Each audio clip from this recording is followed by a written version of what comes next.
Yang terberat kalau jadi layangan putus apa kan bisa kemana-mana aja.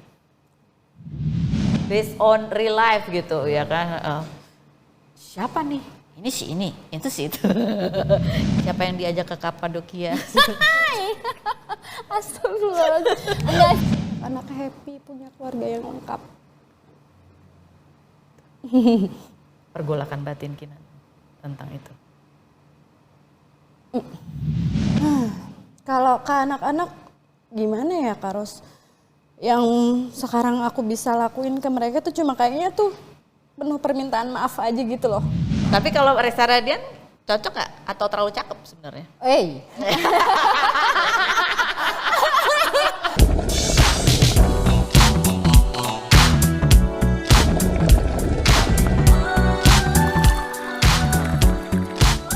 Lebih dari 20 tahun di dunia televisi, apa masih ada cerita yang belum pernah saya dengar?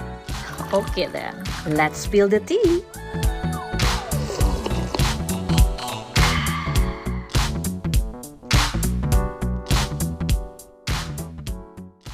Spill the tea, hari ini kita kedatangan penulis novel Layangan Putus, yaitu Mami ASF. Hai, alias ini adalah dokter, gimana sih panggilnya, dokter hewan? Gimana sih gelarnya itu apa sih bacanya? Iya, dokter hewan sih gelarnya, tapi manggilnya Dok Eca. Oh, Dok Eca. Dok Eca yang punya kalau di tempat praktek ya. Klinik kamu namanya apa yang di Malang?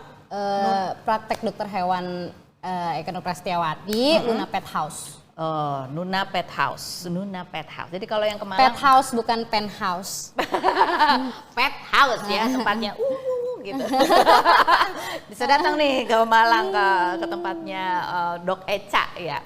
Dok Eca, ini kan banyak yang tanya ya. Udah sering dijelasin sih. Orang tuh lagi tergila-gila sama itu serial Layangan Putus. Apalagi ditulisnya di situ adalah berdasarkan kisah nyata. Karena dari novelnya Layangan Putus. Padahal sebenarnya berapa persen sih kesamaan antara novel sama itu serial? Berapa persen? Kalau dihitung ukur-ukuran persennya sih nggak banyak. Nggak banyak dan nggak bisa ngukur juga aku berapa persennya. Tapi yang jelas sangat berbeda. Sangat berbeda. Karena esensinya beda. Esensinya ada esensi menduanya. Menduanya sama. Sama, tapi kalau yang di serial itu perselingkuhannya yang kental banget, yang diangkat itu perselingkuhannya. Tapi kalau di buku itu menduanya poligami. Poligami. Dan maksudnya di buku juga nggak menyalahkan lah intinya gitu, nggak menentang syariat itu ada. Gitu. Oh, tapi lebih kepada pergolakan batin Kinan, gitu ya. Itu di buku ya. Nah, kita jadi pengen tahu nih sebenarnya kan karena penulis itu kan biasanya ya. Punya perspektif ketika menulis itu. Kita mau tanya seberapa sih kesamaan antara Kinan sama Dok Eca? Ada kesamaan-kesamaan apa antara karakter Kinan sama Dok Eca? Kalau kita lihat di serial ya, belum baca bukunya. Kan Putri Marino tuh kayak yang perempuan yang kayaknya dia tuh yang gitu, nggak kayak tough banget gitu ya, mandiri. Terus dia ya walaupun berat ngadepin mendua gitu, tapi kan dia kayak apa ya? Berani dan cepat sekali untuk mengambil langkah dia dalam bersikap. Ada kesamanya nggak karakternya? Sama sayanya berarti ya gitu ya sebagai penulisnya. Jadi kalau misalnya emang menggambarkan Kinan itu kalau dari sikapnya dia yang independen, terus mandiri tadi ya, sama kesigapan untuk mengambil keputusan gitu, langkah. Itu mungkin kalau bisa saya ucapkan malah sama si penulis sama sayanya itu nggak terlalu banyak. Kalau memang dibilang beraninya berani dalam mengambil keputusan berani, tapi independennya juga insya Allah ada. Cuma kalau untuk cepat mengambil keputusan itu enggak. Jadi kalau dari saya sebenarnya pribadi itu ngambil keputusan itu penuh pertimbangan banget. Jadi kayak mikirin dulu ini itu baru bisa ngambil. Ya apalagi mungkin kalau karena serial ya kan pendek, jadi nggak kelihatan tuh. Dia bagusnya. Tapi sama nggak kan kalau di serial kita lihat ada tuh dialog ketika Kinan bilang bahwa yang saya perjuangkan itu adalah harga diri. Gitu. Apakah itu juga istilahnya value itu juga ada di diri Dok Eca sebagai penulis? Value ya, kita sebagai perempuan kan memang harus punya harga diri sih. Harus punya dan harus memiliki itu gitu, harga diri. Tapi sebenarnya kalau dari saya sendiri lebih ke bukan harga diri sih Kak Rose sebenarnya. Lebih ke komitmen aja, lebih apa ya? Lebih pada suatu janji yang dipegang, komitmen yang dipegang itu yang diperjuangkan. Komitmen itu yang diperjuangkan. Jadi kalau sudah kita punya kita sudah pernah berucap dan kita pernah berjanji akan itu yang diperjuangkan, lebih ke sana sih. Jadi bukan orangnya tapi komitmennya itu. Gitu ya. Dan bukan masalah harga diri karena ya kan kalau kita ngadepin pasangan yang mendua gitu misalnya. Kan ada kan kita merasa dipermalukan gitu kan. Sehingga itu kan yang mungkin kalau di serial yang aku lihat Kinan itu ngomong ya itu masalah harga diri gitu. Oke. Kalau enggak sih kalau dari saya. Kalau dari saya menyikapin itu ya karena skrip. Penulis skrip dengan penulis novel berbeda ya? Orangnya gitu juga bukan dari sana sih penyampaiannya sebenarnya. Enggak ada tuh dialog itu di dalam buku. Enggak ada sih. Beda ya. Beda. Tapi gitu. Kinannya sama nih, karakter Kinan di buku dan di serial? Kalau memang yang di serial dianggapkan sebagai yang tadi Kak Rose bilang independen, berani, mungkin oke, iya gitu. Untuk ada sedikit berbeda lah, tapi masalah gitu. Menduanya kayaknya semua orang bisa relate ya. Dengan buku pun bisa relate gitu ya. Kenapa judulnya Layangan Putus? Oke. Jadi itu banyak sih yang nanyain bolak-balik itu gitu. Sebenarnya itu kan awal ceritanya karena aku nulis sebuah cerita di satu komunitas bisa menulis di Facebook, di grup lah gitu, di grup Facebook itu. Itu juga baru mulai iseng nulis gitu. Momentumnya adalah? Momentum maksudnya waktu. Momentum menulis. Waktu menulisnya itu. Jadi ceritanya agak panjang lagi ya, kita flashback ya, nggak apa-apa ya. Kita punya banyak waktu.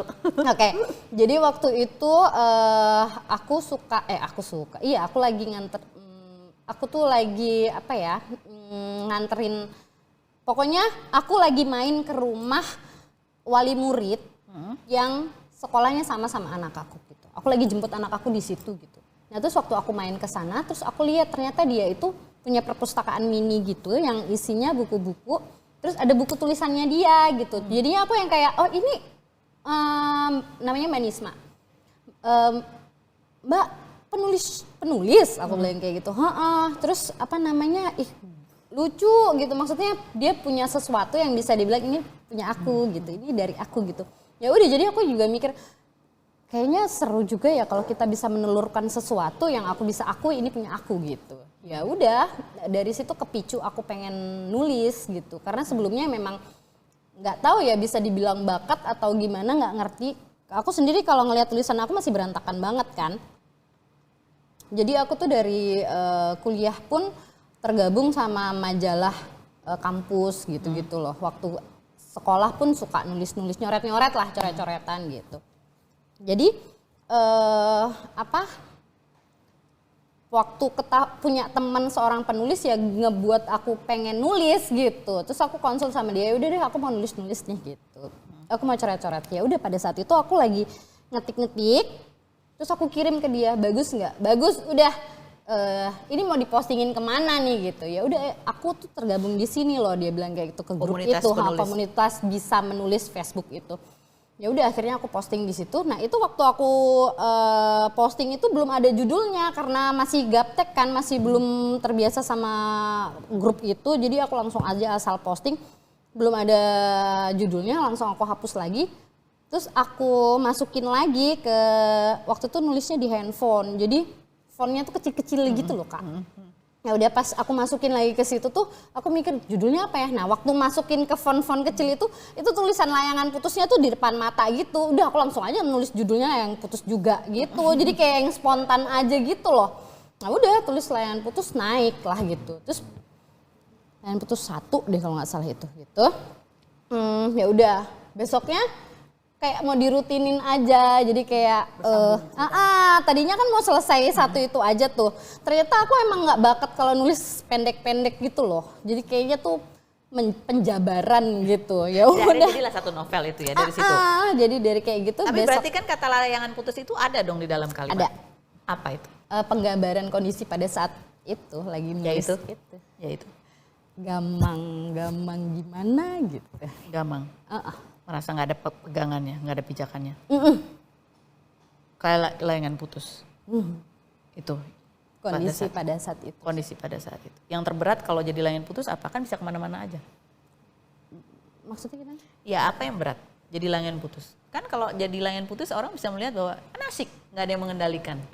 Bisa kemana-mana aja gitu.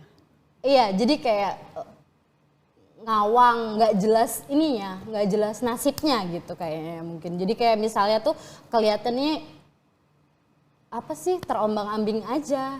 Nggak jelas nasibnya. Nggak jelas arahnya gitu. Ya, waktu itu karena setelah menikah nggak kerja emang ya? Iya. Jadi kalau ketika ada perubahan dalam kehidupan itu ibaratnya seperti layangan putus. Iya. Secara ekonomi. Secara ekonomi, secara apa ya? Jadi kayak mungkin pada saat ada pelindung atau pelengkap gitu, nah tiba-tiba nggak ada. Itu yang membuat ya kayak layangan putus nggak ada pegangannya gitu, bingung. Apa yang membantu kemudian? Menulis membantu itu menjadi punya pijakan lagi?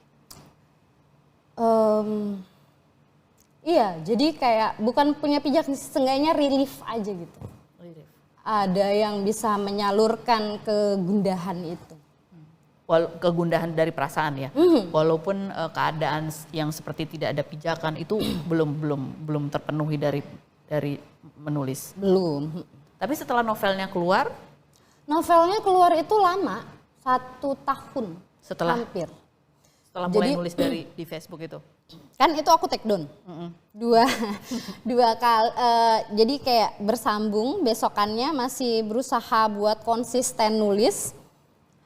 Hari pertama, hari kedua, hari ketiga masih aman, komen-komennya aman. Hari keempat viral. 4 apa 5 deh nggak ngerti gitu, kaget dengan responnya. Gini amat ya, gitu responnya. Ya udah, abis itu aku langsung take down itu, nggak mau memancing sebenarnya gitu kan. Ya udah, aku take down itu cerita itu aku take down.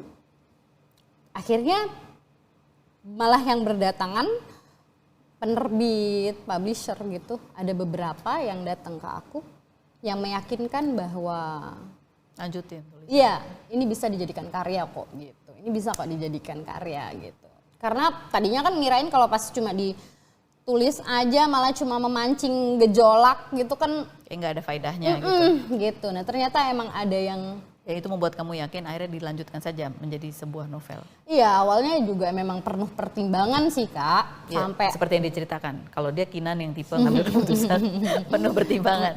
Dengan penuh pertimbangan, terus mikirnya agak lama gitu. Efeknya apa? Iya, gitu. kayak gitu. Sampai emang yang dari pihak penerbitnya ini datang langsung ke Bali ngejer aku. Nah, itu yang bikin aku oke deh, berarti ini orang emang serius gitu. Ya udah, lanjutin nulisnya. Melanjutkan nulisnya pun itu nggak mudah karena pada saat itu aku kan sudah mulai bekerja aktif sebagai dokter hewan, sebagai dokter hewan, bekerja aktif dan aku pindah. Jadi aku ada mengalami transisi untuk pindah juga. Itu kan juga PR ya. Adaptasi. Iya, adaptasi tempat pindahin baru. Sekolah anak-anak juga. Jadi ya emang bener-bener. Dan itu saat lagi hamil? Enggak, hamilnya udah lewat. Oh, sebelum pindah ke Malang itu sudah. Jadi waktu kamu hamil dan melahirkan anak kelima yang meninggal itu masih di Bali? Masih di Bali. Masih di Bali. Belum bekerja juga atau sudah bekerja di situ? Sudah. Sudah bekerja. Jadi kamu pindah itu dengan ke Malang banyak sekali terjadi hal yang dalam kehidupan kamu. Kamu bilang sudah cerita banyak. Bahwa kehilangan anak kelima itu juga salah satu yang berat dalam kehidupan kamu yang harus kamu lewati. Oh iya. Iya. Jadi kalau aduh anak. Ya kalau misalnya nyeritain yang anak yang kelima emang itu udah kejadian tahun 2018 bulan Juni. Jadi itu dulu dilewatin, semuanya udah kelewatin baru pindah ke Malang. Pindah ke Malangnya 2019 akhir lah. Gitu. Masih sedih selain karena kehilangan, kenapa? Kamu merasa ada feeling guilty juga? Kenapa? Ya itu sih yang sampai sekarang masih coba buat berdamainya di sana dengan perasaan bersalah kalau yang kelima penuh dengan Pergolakan batin.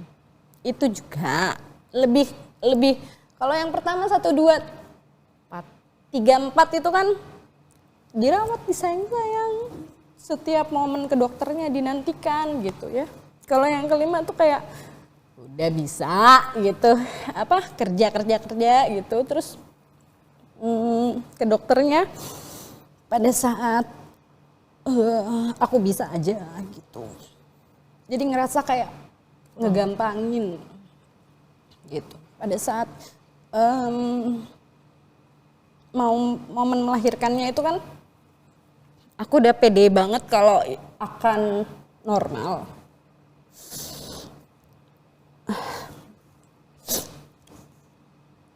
Tapi ternyata sampai kejadian harus kehilangan dia, yaitu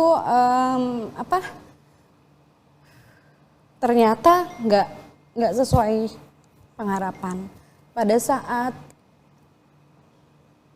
sudah pembukaan 10, pembukaan lengkap dan akhirnya harus lahir, ternyata ruptur uteri gitu. Jadi pendarahan, akunya hilang kesadaran, harus sesar, ternyata pada saat saya sesar udah nggak bisa diselamatkan. Itu aja sih, jadi perasaan bersalahnya ada masih. Sampai sekarang masih. Kemudian dari situ berapa bulan akhirnya kamu memutuskan untuk pindah ke Malang? Sebenarnya kan kalau pindah itu sudah ada wacana dari jauh-jauh hari ya, dari masih aku punya anak berapa ya? Pokoknya pindah dari Bali ke Malang itu sebenarnya memang udah ada wacana, udah ada cita-cita lah gitu. Tapi waktu itu bukan karena layangan putus. Bukan, bener-bener bukan. Waktu itu partner in life pada saat masih punya itu memang beliau itu pengennya pindahnya ke daerah timur, meneruskan ngebuka kayak dakwah di sana gitu, karena di sana itu masih minim gitu gitu kan. Cuma kalau pikiran saya pada saat itu masih pikirannya manja-manjanya perempuan gitu kan, makin jauh ya makin gak ada mall ya gitu kan. Terus PR banget kalau kita mau pulang kampung gitu kan, beliau dari Probolinggo ya. Itu berarti pesawat harus ke Surabaya, dari Surabaya jalan ke Probolinggo itu harus beberapa jam lagi gitu. Nah kalau pulang lagi ke saya kan waktu itu orang tua di Samarinda, harus ke pesawatnya harus ke Surabaya dulu, dari Surabaya ke Samarinda lagi, ke Balikpapan, dari Balikpapan Samarinda. Makin panjang ya, makin jauh gitu kan kalau dari Bali gitu pindahnya. Saya emang punya wacana pindahnya pun kalau mau pindah tuh ke Jawa aja deh, ke Malang. Pilihnya gitu. ke Malang. Pilihnya ke Malang karena kotanya juga nggak terlalu gede-gede banget dan nggak terlalu terpencil banget. Kalaupun kalau harus pindah ke sesuatu daerah itu yang memenuhi segi kesehatan sama pendidikan. Nah Malang itu dua-duanya itu insya Allah lengkap lah gitu, nggak pun kalau misalnya kita butuh sesuatu kita bisa ke Surabaya juga nggak jauh-jauh amat, kayak gitu intinya sih itu. Kota besar yang banyak mallnya gitu ya. Iya. Ya, jadi terus proses menulis layangan putus ini lebih banyak di Kota Malang. Kota Malang. Karena sambil pindah. Kan jadi aku di dekat. Kamu dan anak-anak tuh membagi waktunya antara menulis. Nah itu dia makanya jadi panjang. Panjang banget waktunya karena itu kan juga kalau aku nulis nggak ada feel-nya tuh kayak mandek aja gitu. Jadi abis bekerja kadang-kadang sambil bekerja sambil nulis, nunggu pasien sambil nulis, nggak ada pasien nulis gitu. Tapi kalau di tempat kerjaan tuh kalau sambil nulis, terus teman kerja aku cie gitu kan males ya, hilang lagi, buyar lagi gitu-gitu. Ya udah kadang-kadang lanjutinnya di rumah kalau anak-anak udah tidur, pulang ke rumah main dulu sama anak-anak udah tidur baru aku nulis gitu. Ketika kamu menulis ini itu lebih ke arah mana sih? Lebih ke arah karena tuntutan penerbit sudah kamu janji sama penerbit, atau sebenarnya ya ini tuh adalah sesuatu yang kayak kamu harus selesai ini kayak ini harus aku tulis, yang mana? Dua-duanya. Ya kalau yang satu sama penerbit, dan pernah juga penerbit itu sampai ngomong gini, ini mau dilanjutin apa enggak? Kalau nggak mau dilanjutin ya udah biar di-cut gitu. Terus tapi kayak saya ngurus pengen ngeluarin gitu, kayak pengen ini cerita harus utuh. Sudah utuh. Harus jadi satu yang bisa dibaca gitu sih. Sudah utuh. Yang mau saya ceritakan? Belum.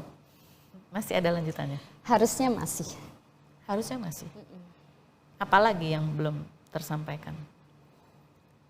Jadi kan kalau yang novel yang pertama, novel Layangan Putus ini yang udah beredar ini, itu tuh endingnya itu adalah pengharapannya Kinan agar kondisinya dia itu sudah membaik, sudah benar-benar nyaman dengan sang mantan, dengan ayahnya anak-anak, agar anak-anak pun bisa tumbuh kembang nyaman, punya mami dan daddy yang akur, bersahabat demi mereka. Di buku kedua, seandainya nanti ada tulisannya, isinya akan apa? Kondisi yang baik. Kondisi yang baik. Sudah ada kebayang ceritanya? Oh udah. Kondisi yang baik. Dan itu kamu ceritakan juga sambil kayak penuh dengan perasaan gitu.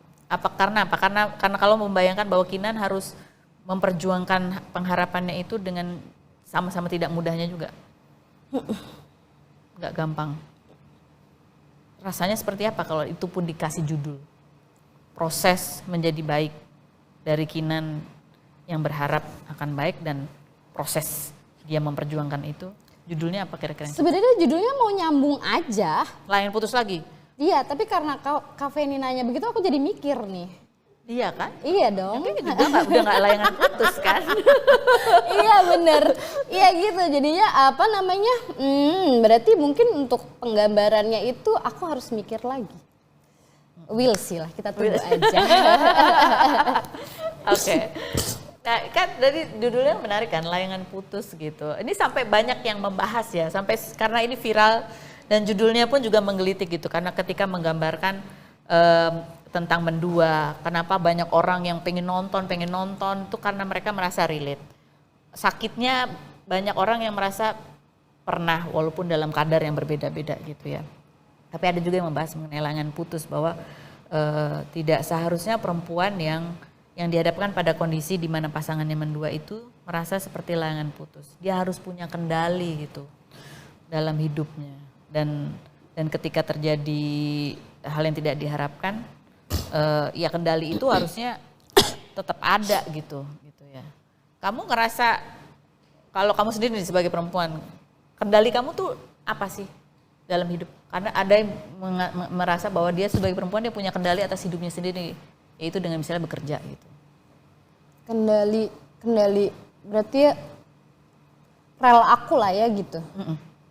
Bahwa kamu tadi kan kamu ngerasa kayak Kinan ngerasa seperti layangan putus yang kayak apa, dari pelindungnya tiba-tiba nggak tahu arahnya kemana gitu. Oke, kalau misalnya dianggap relnya aku, insya Allah sih ya bismillahnya tuh masih pengennya sih nggak lepas dari ridho Allah aja Kak Rose. Jadi memang makanya tadi aku sebutin kalau Eca itu penuh banyak pertimbangan. Itu karena ya itu merhatiin rel itu tadi. Pokoknya Allah murka nggak ya, Allah marah nggak, yang kayak gitu sih, lebih ke situ. Lebih ke arah situ. Nah, ketika kamu menulis ini layangan putus, kemudian jadi sebuah tayangan yang kamu bilang memang agak sedikit berbeda gitu ya, bukan sedikit banyak malah berbeda ya. Berbeda.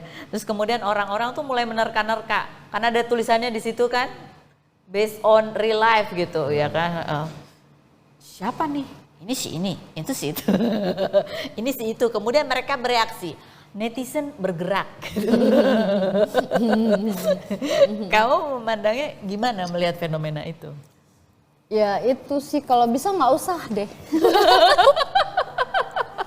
Jadi kayak dibanding-bandingin lagi, jadi nggak move on. Maksudnya tuh kalau dibanding-bandingin lagi dengan, aduh ya jadi akunya sebenarnya nggak pengen bereaksi kalau udah masalah kesana terus jadi kan ada muncul kubu-kubu. Nah itu yang sangat aku amat sayangkan banget. Ini bagian yang kamu pikirin panjang itu si Eca ini, pikir panjang ketika menulis di awal take down itu juga. Gitu. Jadi kayak berkubu-kubunya itu yang apa sih yang sampai sekarang itu aku ngarepinnya jangan deh karena apa ya pengharapan kondisi yang akan membaik itu jadi semakin buram. Susah ya. Susah diwujudkan. Iya. Padahal sebenarnya maksud semakin kamu rumit, complicated. Pesan yang ingin kamu sampaikan lewat layangan putus, buku layangan putus ini adalah apa? Apa ya, komunikasi, komitmen yang tadi itu kita kalau sudah punya janji, komitmen itu yang dipegang dan dipegang komitmen dari sebuah komitmen apapun. Kalau sudah kita mulai berjanji, yang jelas kita berjanji itu ya itu yang dipegang teguh gitu. Dan kalau misalnya ada kesalahan komunikasi itu penting, ngobrol maunya apa, bagaimana jelas gitu. Itu sih. Meskipun dalam kasus poligami. Ya. Kalau dikomunikasikan akan lebih mudah diterima. Insya Allah. Gitu. Jadi masalah mendua ini dari buku ini adalah kalau itu dikomunikasikan dengan baik, mungkin saja ini bisa berjalan. Iya. Wow. Gitu. Harusnya gitu. Apa yang beda kalau dikomunikasikan dengan yang tidak dikomunikasikan? Rasa apa yang beda? Jadi kan gini ya. Ngomongin syariat, Bismillah ya. Dalam syariat sendiri kan poligami itu nggak di apa namanya sunnah gitu, nggak ada salahnya gitu. Tapi ya apa sih namanya pada saat mau menuju ke sana, prakteknya ke sana itu banyak tahapan atau banyak ilmu yang perlu dipelajari gitu. Jadi nggak bisa tiba-tiba harus dijalani tanpa perlu ada persiapan gitu. Ternyata kan persiapannya panjang gitu sebenarnya gitu. Jadi kalau misalnya emang menuju ke sana ya perlu ada yang namanya belajar gitu. Nah kalau udah kejadian belajar bareng hayu gitu. Jadi samain persepsi maunya kemana gitu. Insya Allah kalau misalnya itu ada ya mungkin bisa berjalan seiringan karena nggak mungkin syariat itu muncul kalau nggak bisa dilakukan. Jadi masalahnya ada di nggak dikomunikasikan. Di komunikasi seperti apa gitu dalam bayangannya yang ideal gitu kalau dalam hubungan mendua? Komunikasi yang atau gini deh, ketika nggak dikomunikasikan rasa apa gitu yang mengganjal banget ketika itu tidak dikomunikasikan? Marah? Enggak. Tersisih?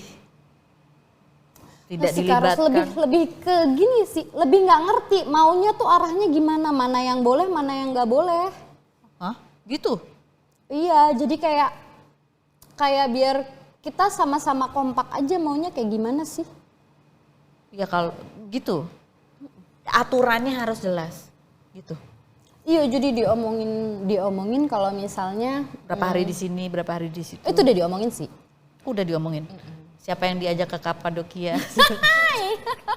Astagfirullah.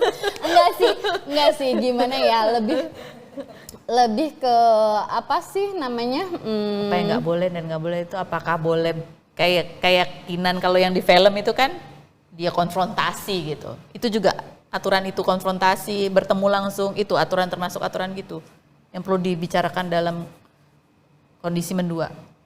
Enggak juga. Iya, mungkin kayak adjustment buat penyesuaian ritme baru, terus Itu apa harus sih? diomongin, saya setuju sih. Iya, jadi kan maksudnya ini perubahan tiba-tiba terjadi gitu kan? Izin juga nggak ada gitu kan ya. Iya, kalau izin emang mungkin sebenarnya nggak perlu. Gitu. Oke. Mungkin sebenarnya izin nggak perlu, tapi itu tadi proses penerimaan kalau misalnya untuk menjadi menerima, seenggaknya menerima lah gitu, itu perlu dibicarakan, perlu diobrolin. Tapi bagaimana obrolan bisa nyampe kalau nggak ada komunikasi kayak gitu.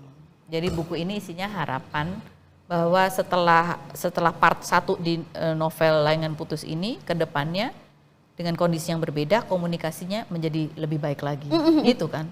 Adjustmentnya menjadi lebih baik, walaupun keadaannya berbeda. Itu yang harapannya Kinan, gitu kan? Iya, harapannya Kinan kalau untuk yang episode selanjutnya sih udah adjustmentnya kan berarti pada saat ini kita kalau flashback mundur harapannya pada saat dalam suatu hubungan pernikahan itu ada komunikasi yang baik gitu.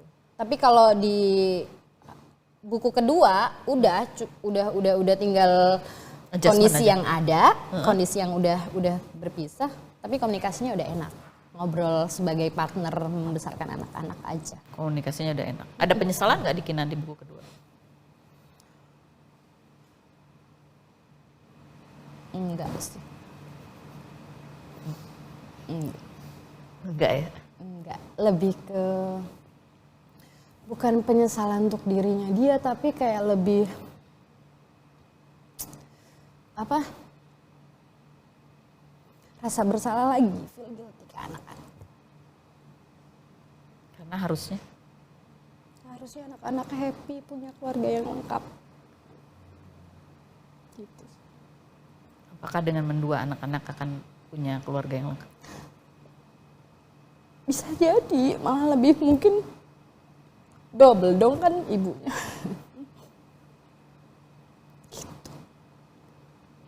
Itu kira-kira di buku kedua itu.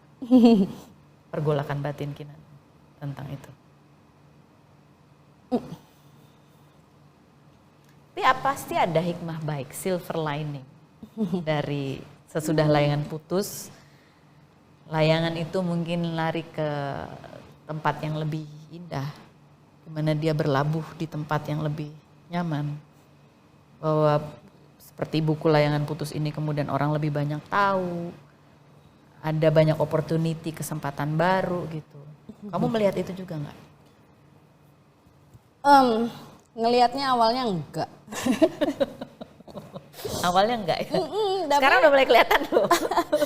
Ya alhamdulillah ya, yang ada disyukurin. Nah ada disyukuri ya, bismillah, semoga apa sih, berkah aja. Berkah aja. Udah berapa cetakan sih yang terjual dari novel ini? Nggak tahu sebenarnya kalau Udah sampai jutaan belum? Enggak, aduh, amin. Nggak tahu sejujurnya kalau angka pastinya, jujurnya tuh nggak tahu. Tapi enggak, baru mau 10.000 paling. Gini dari penerbit pun masih abu-abu, ngasih taunya segitu, tapi belum tahu saya. Tapi mungkin buat ini ya pemirsa, ini spill dikit aja. Tadi kata penulisnya. Kali nyediain tisu dong. Ini aku habis ini akan dimarahi oleh netizen. Harus, aduh pelit banget sih. Pelit banget sih. Ini kita lagi nyari endorsan nih. Endorsan tisu. Oh iya, itu gak apa-apa deh. Tolong. Besok kotak tisu. Ya udah nggak apa-apa. Ya udah nggak usah nggak apa-apa. Bebas nih, udah kita kasih bonus lah ini untuk ini. Ngasih Ya bonus. Allah. Besok tolong endorse. Apa namanya? Ini buat pemirsa ya. Tadi kan Dok Echa bilang bahwa novelnya sama ceritanya beda. Ya, aku yakin dua-duanya sama-sama bagus. Tapi orang harus baca bukunya karena itu ditulis dengan penuh perasaan. Di malam-malam setelah anak-anak tidur. Di mana ketika penulisnya itu menulis itu dia dalam masa transisi perubahan, tempat tinggalnya berubah, kehidupannya berubah, ada sebuah keputusan baru yang diambil gitu. Itu pasti akan lebih berasa beda rasanya gitu ya. Lebih Gitu ya? dahsyat kayaknya. Beli bukunya, ingat jangan ada yang kedua nanti. Judulnya Layangan yang Udah Berlabuh. Oh gitu.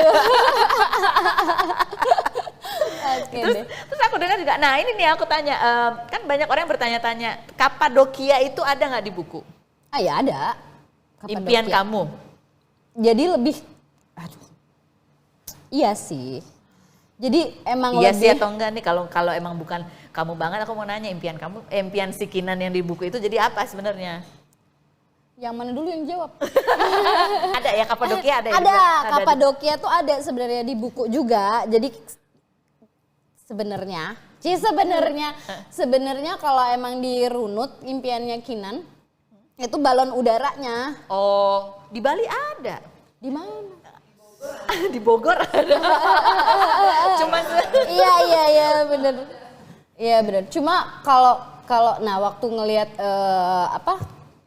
balon udara di atas, terus ngelihat pemandangan yang bagus dan balon-balon banyak rame gitu, ya Kapadokia yang muncul Iya, gitu yang muncul. pada saat itu gitu. Terus dibaca kan ringkasannya tentang Kapadokia itu.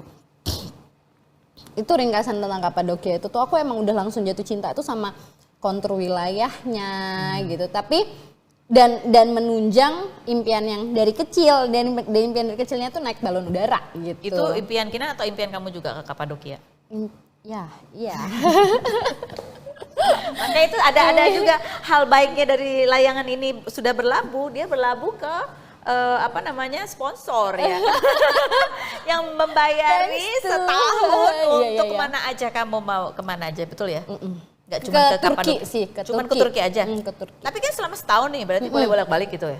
Boleh bolak-balik. Boleh, tapi ya boleh. Kamu mau bolak-balik kemana? Enggak, ke situ aja kan, tapi bawa anak-anak. Oh, bawa anak-anak ya, 4 anaknya jagoan semua ya, cowok-cowok semua. Nah kalau kamu nih sebagai sekarang ibu dengan 4 orang anak dengan buku Layangan Putus, ini ngomong soal komitmen itu tadi. Ini apa yang akan Anak kamu lagi. berikan? Kamu akan meninggalkan nilai apa pada anak-anak laki-laki kamu ini? Ketika kelak nanti mereka akan menikah.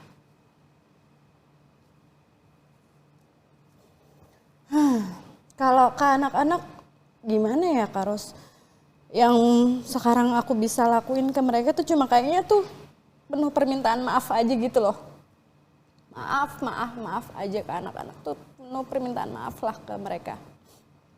Terus harapannya lagi ya agar mereka jadi anak yang soleh. Udah gitu aja sih, yang penting soleh aja dulu deh. Kalau udah soleh insya Allah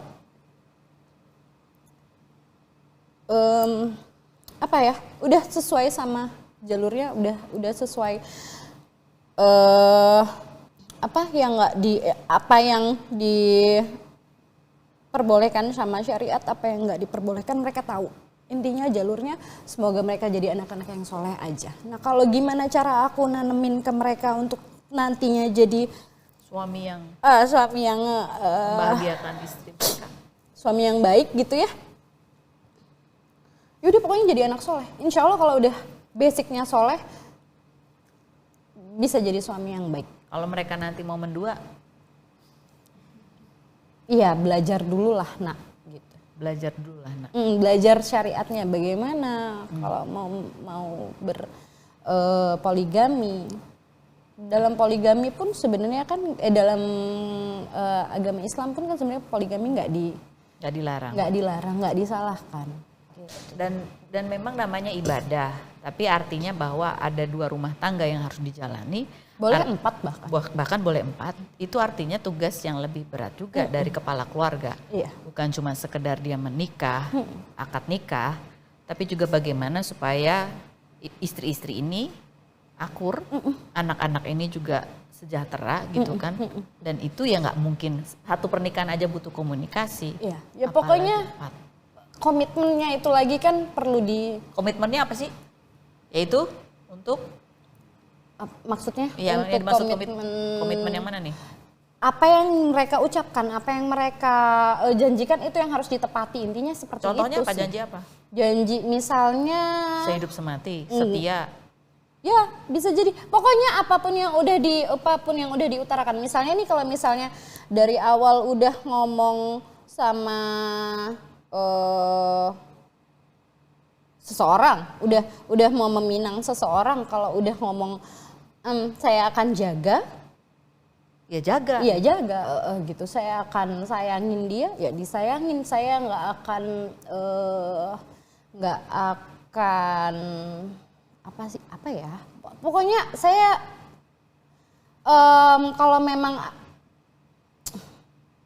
jaga komunikasi, ngobrol, sharing, ya itu dilakukan gitu semuanya gitu. Terus kalau misalnya mau memulai lagi suatu hubungan yang baru, paling enggak belajar bareng dulu, terus bareng-bareng untuk menuju suatu tujuan itu, intinya gitu sih. Oke, jangan sendiri aja terus bye gitu ya. Jangan sendiri aja terus tahu-tahu udah nyampe sana maksa buat sampai bareng gitu. Kan jadi nggak paham maunya kemana. Jadi kesel kan ya kan. Kayak ada dua hal yang seolah-olah disembunyikan dan itu nggak enak kan dalam pernikahan, gitu nggak sih? Kayak ini punya pengalaman lain, ini berbeda nggak di dalam satu frame atau satu gitu gak perasaannya? Kayak nggak satu frame-nya, iya nggak Iya paham kan? Mau kesini misalnya gini nih, mau ke Kapadokia, udah nyampe di Kapadokia, terus tahu-tahu ke Kapadokianya nggak ngomong-ngomong, nggak cerita, udah nyampe aja di Kapadokia, terus tahu-tahu maksa, ayo tinggal bareng Kapadokia, ngapain di sini gitu tiba-tiba. Apalagi kalau gini maksanya, ayo kamu juga ke Kapadokia, terserah kamu naik apa gitu ya. Iya, bener, Iya kan? terserah naik terserah. apanya. Karena aku udah beli tiket, kamu mah terserah kamu mau ngapain, pikirin sendiri gitu. Iya. Ibaratnya. Jadi kayak bingung mau nyamainnya gimana bingung kan, waktu itu belum ketemu sponsor. Iya bener, iya bener. Tapi ngomong-ngomong sama, nih kalau Dok Echa sendiri berapa gimana? Komitmen setia itu mungkin gak sih bisa dipegang kalau dalam hubungan mendua? Komitmen setia? Itu bisa nggak tetap bisa dipegang komitmen itu dalam hubungan mendua? Apakah mendua Jadi itu selalu setianya berkhianat? gimana? Iya, makanya aku nggak tahu. Kalau dia mendua itu pasti nggak komit dengan setia dong? Atau bisa aja dia setia walaupun dia mendua? Karena setianya konsepnya yang berbeda gitu. Setia sama ini, setia sama itu, setia sama ono. Wallahu alam bisawab deh. Tapi kalau iya bisa aja dong dipegang. Setia itu bisa ya? Bisa. Jadi mungkin konsepnya yang tadi setia dan mendua, asal menduanya halal, menduanya sesuai syariat, poligami lagi tadi itu, ya bisa aja setia. Jadi setia dengan yang halal tadi. Itu nih harus perjelas dengan tadi komitmen itu apa. Wah, ini pembicaraan yang sungguh berat ya. Untung ada tisu di akhir-akhir. Kelihatan ya? Oke. Terus sekarang aku nanya lagi nih sama Mam Echa, dapat sponsor nih setahun ya kan. Emang cuma masuk ke Turki doang? Mintalah ke tempat lain. Kan udah bawa anak-anak, kan setahun ya kan. Ikut, boleh bawa temen gak? Terus kamu mau ngapain lagi? Dari hasil apa yang namanya ini? Berkah gitu dari novel kamu ini. Mau kemana lagi, Dok Echa? Mau kemana lagi? Jalan-jalannya. Kalau lebih ke jalan-jalan tuh nggak jadi prioritas sekarang sih sebenarnya. Nanti. Iya, kalau jalan-jalan sih masih nanti keros. Oke. Setahun soalnya nih masanya cuma setahun, pakai dong. Iya kalau Ini itu racun ya. kalau itu privilege gitu kan pakai. Iya. Cuma maksudnya kalau untuk jadi goal sekarang adalah jalan-jalan sebenarnya enggak. Tapi datang manfaatkan. Yang ada. Ya. Nah, dan satu lagi nih, itu kan tadi sponsor datang. Dan ini adalah sorotan, ya kan? Ketika ini booming, orang pasti akan melihat lebih dalam lagi sosok Dokter Echa, Mami ASF ini gitu. Itu ASF itu nama inisial anak-anak ya. Kemudian ya pengen tahu gitu. Kamu udah siap belum? Itu dia. Kaget. Kaget, masih kaget ini. Masih Setelah deg-degan, kasus Facebook itu, Iya benar. terus ini lagi. Terus banyak kan sorotan, ternyata kan Mommy ASF tuh kalau gini, gitu. Ada Oke. omongan-omongan gitu, udah siap belum? Kalau itu aku udah kayak yang kesampingin. Pasti semua orang kan ada pro kontranya ya. Jadi lebih fokus ke apa yang aku kerjain aja sekarang. Jadi dari sorotan ini yang berat buat kamu apa? Sorotan. Nggak aku pikirin. Oh kan nggak kamu pikirin? Jadi kalau misal lebih ke kaget juga nggak nyaman. Tahu-tahu lagi kerja, lagi praktek, ada yang datang mau wawancara. Itu lagi nggak mau. Jadi kalau maaf aja kalau dari wartawan aku masih belum berani. Karena kalau mau wawancara harus disiapin dulu, dia mempersiapkan diri ya. Itu apa gitu ya? Masih kaget sama judul yang keluar gitu loh. Ngobrol terus judulnya setelah diselingkuhi, Mommy ASF begini kondisinya. Aduh. Yes, lebih kaget ya kok Ini gini. dia sosok Kinan yang sesungguhnya gitu. Yang gitu. Jadi kayak Jadi kamu misalnya nih di vlog ini kamu maunya judulnya apa? hai. Apa ya? Spill the tea. Spill the tea. Mom ASF, spill the tea. Ya. Apa yang sesungguhnya terjadi gitu aja ya?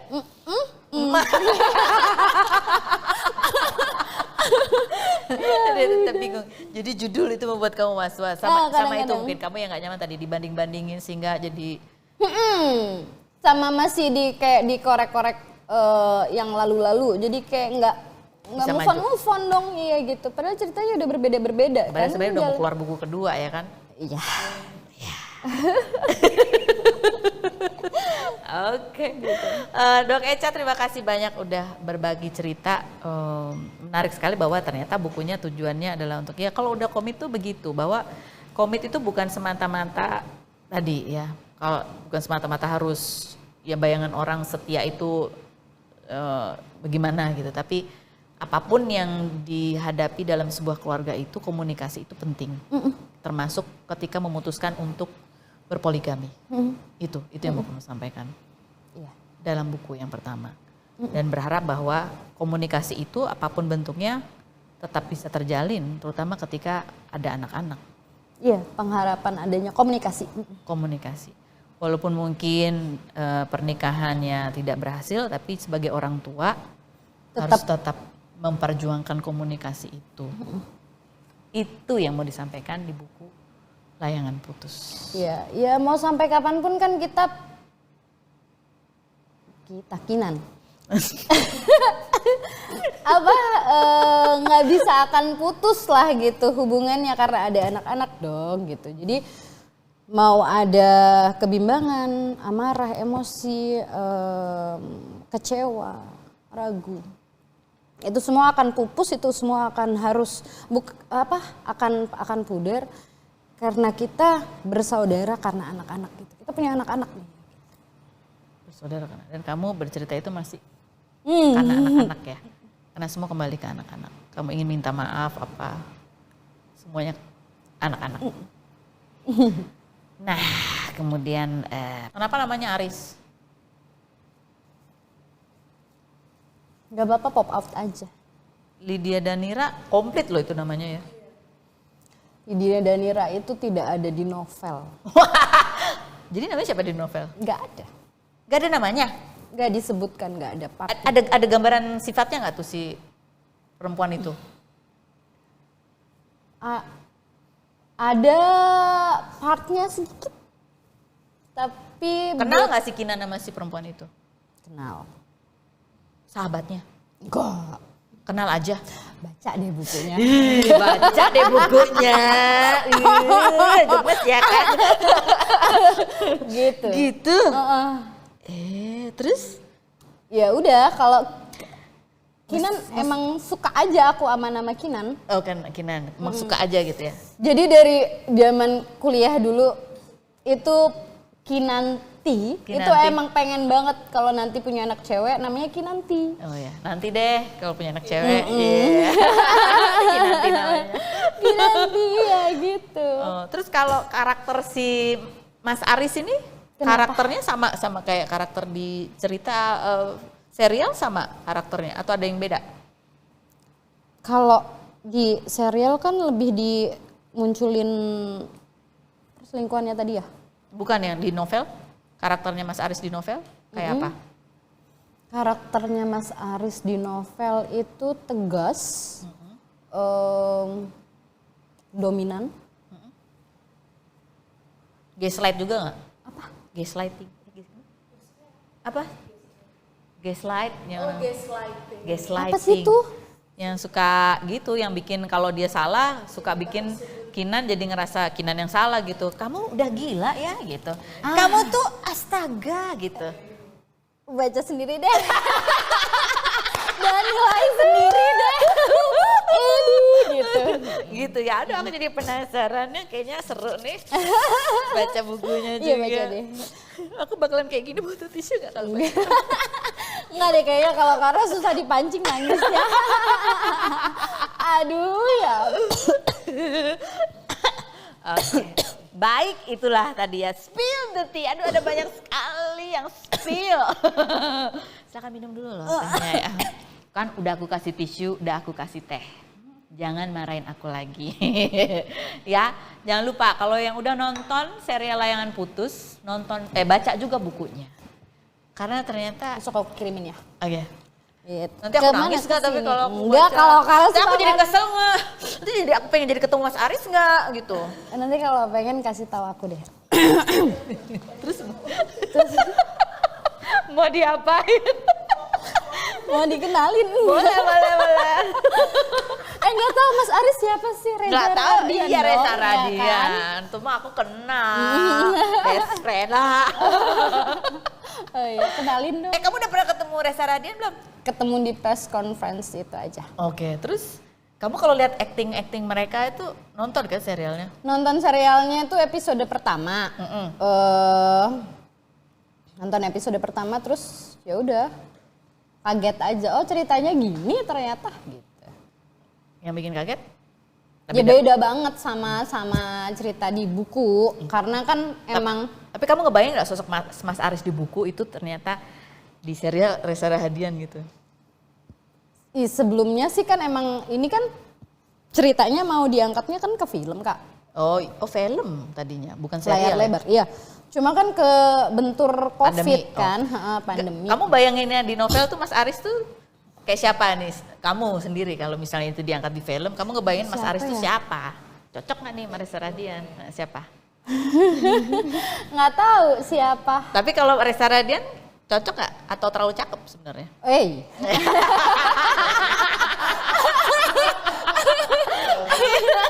Nggak tahu siapa bener deh kan. Sebenarnya aku juga jarang nonton nih. Oh, iya. Jadi ya kan kamu ngebayang dong nulis Mas Aris.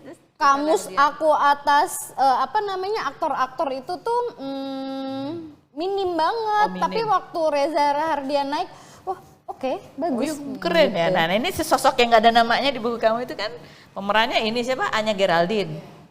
Mewakili nggak itu? Itu kaget sih, emang ini apa namanya? Kok pinter banget milih peran gitu.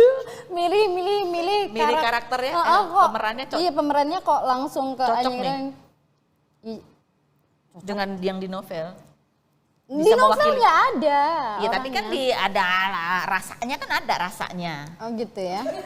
Rasanya ada kan? Oke. Rasanya sama dong berarti kayak di sini ya.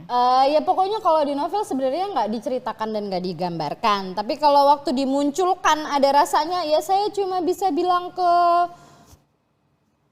apa sih? Kalau pemilih peran itu apa? Produser, casting caster, director. itu casternya good job. Good job. Udah, terus apa dong? Gitu. Oh Putri Marino sekarang, Putri Marino. Kalau Putri Marino? Bravo. Bravo. Karena aku sendiri juga waktu itu ditanyain kan, maksudnya ada saran nggak Mbak Eca siapa? Aku tuh rada-rada ini loh, rada-rada apa namanya? Rada-rada abu-abu juga, bingung juga karena minim banget kok kamus aku sama aktor aktris tuh minim gitu. Tapi good job, bravo. Mas Aris masih agak bingung di jawabannya. Gitu. Oke Dok Echa, terima kasih banyak untuk waktu dan sharing ceritanya. Jangan lupa baca bukunya. Nanti ya kirimin aku ya. Nanti kalau aku mau ketemu Mas Aris. Kasih tahu ya lah. Good luck. Oke, good luck. Gitu. Terima kasih buat Anda yang sudah bergabung. Ambil hal yang baik dari cerita ini ya. Kalau kita mau komentar ya komentar aja tapi nggak usah dibanding-bandingin. Nggak usah dibanding-bandingin. Cukuplah sampai di sini saja. Gitu ya. Karena di buku itu Kinan berharap untuk hubungan yang lebih baik lagi dari komunikasi. Oke, Spill the TV. Sampai jumpa lagi.